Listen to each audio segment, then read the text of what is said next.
Hey everybody, welcome back to Raven Hawk Coins in this week's edition of Let's Talk Currency. Yes, guys, the weekly episodic adventure with me, Raven of Raven Hawk Coins, where we discuss everything currency. So far, guys, we have focused on fancy serial numbers, and one of the most popular questions, or the two most popular questions, are how much is it worth? And how can I get rid of them? So I figured, okay, by this time, a lot of people that have been watching this series have reached out and said they have these bills. Raven, how much is it worth? Well, guys, first of all, nobody can give you a perfect grading of a bill or a coin without seeing it in their hands.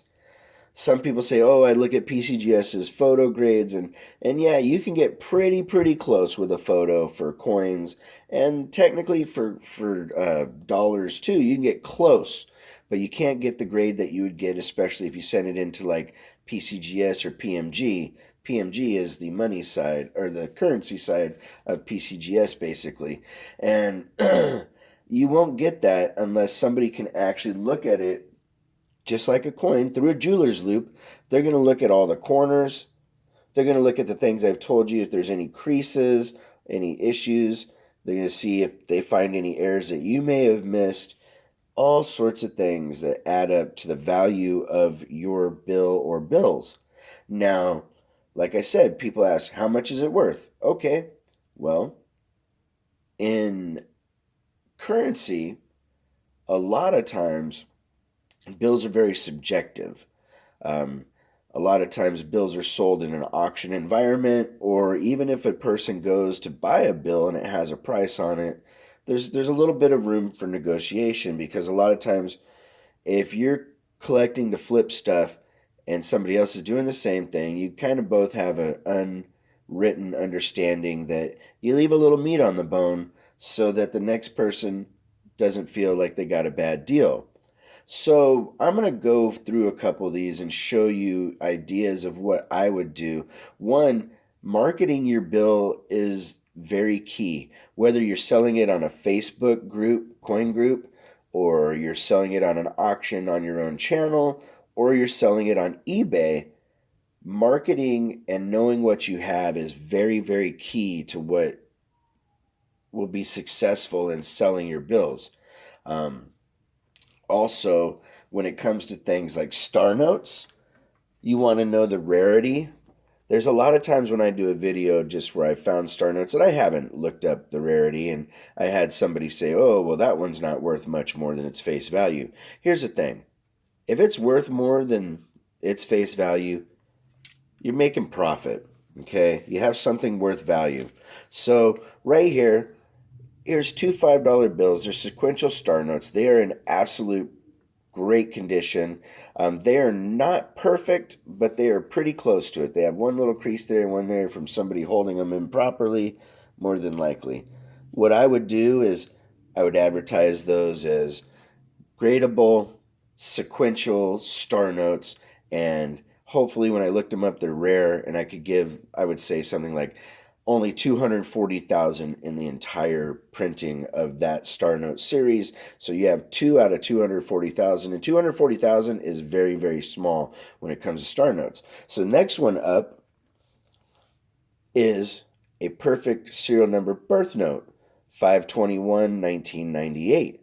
This one I would literally mark it as, hey, May 21st, 1998 birth note. You know, somebody out there born May 21st, 1998, that bill is worth it to you. And believe it or not, these birth notes command a good premium. I would actually put that on eBay for about 2 weeks or so as an auction, just to give you an idea. Next thing up, you have something like this. You have a repeater quad, 8183, which is also a trinary. Um, I wish this was, of course, a binary, but not much I can do about it. But it has a radar sister note, 818338818.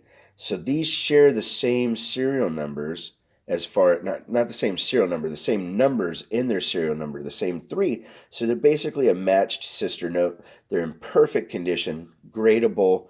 This is something that I would expect to sell for a couple $100 easily.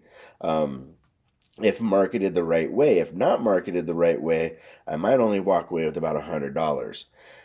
Next thing up is a $2 bill. It's a quad repeater 0459. This one's not in the greatest condition. I would put this up there with a buy now price probably of like $20, but put it at an auction value, for about a couple weeks and see if somebody wants to buy it straight out or if not. Now, here's one thing I've noticed about eBay. If you have any kind of doubts about eBay, there's a lot of times that I see something and think that, oh, wow, that's not going to sell for its value. There's a lot of people that get into the bidding war on eBay, and I've seen stuff go for ridiculous amounts of money. Like I said, you also have options of auctions and going to a coin shop. Now, if you go to a coin shop, you have to kind of understand that a lot of coin dealers, although they have currency and they do keep things like silver certificates and whatnot on hand, they don't know as much about the currency and they're a little wishy-washy on their numbers at times. But if you got something like a binary, and this is a binary quad repeater, that's how you would market it. It's a binary, it's quads, it repeats. So that makes it more than just a regular binary, adds a little bit of coolness to your bill. And then if you know things like with these right here, little nuances of the signatures. For here, the Secretary of Treasury, this Henry Fowler, this is a very popular guy to be collected. He's kind of like a bar note category. He wasn't in office for a really, really long time. The next thing up is where you might match up a broken ladder, and this one's a broken ladder star note with a broken ladder 1. You could pair it like that and try to sell it as a set. These ones here have some issues. I would be honest and I would tell them up front, hey, a little bit of condition issues, but they're very cool. Last but not least, when you have $2 bills, this could be, hey, I have a double doubles. So you have two notes that are doubles, which is 1100662222881182. If this was a 3, I would put it over here with this set of bills and market it all together. So some of the ways of making more money from selling your currency is knowing how to market it, knowing how to present it properly so that it doesn't get presented as something that it really isn't, or doesn't miss a piece that would be key in getting a collector or collectors very interested in your bill and you making the difference of, say, $20 to a couple $100. Because like I said before, it's very subjective, guys. So I hope you enjoyed the video. I know this one went a little bit long, but there's a lot of information to give. So like always, guys, make sure that you support all the channels out there. And if you want to correspond, it's ravenhawkcoins@gmail.com. Our P.O. Box is 721-296 Norman, Oklahoma 73070. Make sure to take care of one another, guys. Ravenhawk Coins. Have a great day.